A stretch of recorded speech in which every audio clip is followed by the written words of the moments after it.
If there is any dark and damp space in your house, you are likely to find mold there. Mold can damage your house and is becoming a cosmetic and a health concern. Mold is just like fungi, which grows inside or outside.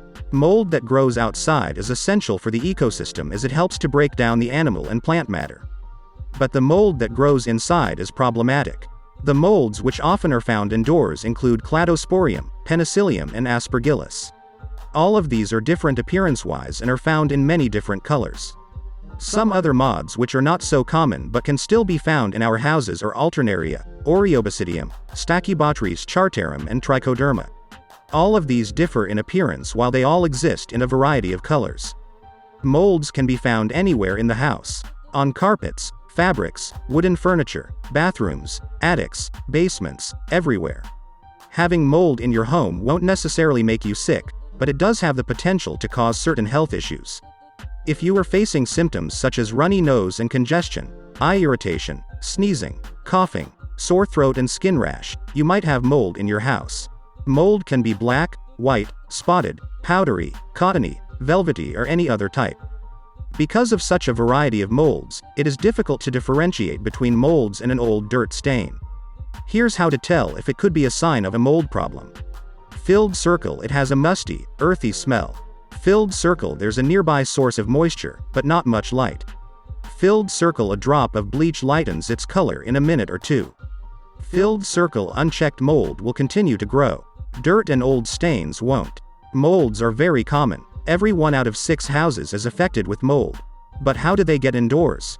Well, outdoor molds release tiny spores that float through the air. These spores can enter houses via doors, windows and a number of other carriers.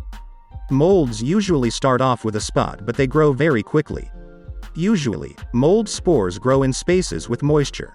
That's why sewerage pipes are often covered with mold. The most concerning health issue related to mold is allergies. People often get allergies by inhaling mold spores or by simply working or living in a mold-affected environment.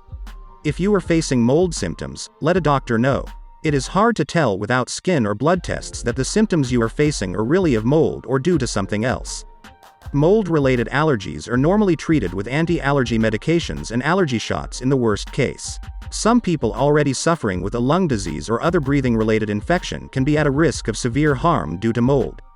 For example, asthma. In people with asthma, an allergic reaction to mold may trigger an attack. They may need inhalers to manage symptoms. You can get rid of mold very easily. You just need soap and water. Or maybe a bleach solution at max would do the job. Never mix other cleaners or ammonia with bleach, as it can create toxic fumes.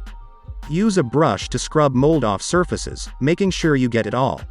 Porous materials, such as carpeting, furniture, and ceiling tiles, may have to be thrown out. Don't paint until you're sure all the mold is gone. If you are facing an allergy, call a professional to get rid of the mold. You can make certain changes to prevent the mold from entering your house. These changes include fixing water leaks, repairing windows that leak or sweat, maintaining 50% humidity in your houses and changing filters and service air conditioners as recommended. Don't leave wet towels or clothes in a pile and use mold inhibitors in wall paints. You can always call RC Duct Cleaning for professional help or questions about mold problems in your house.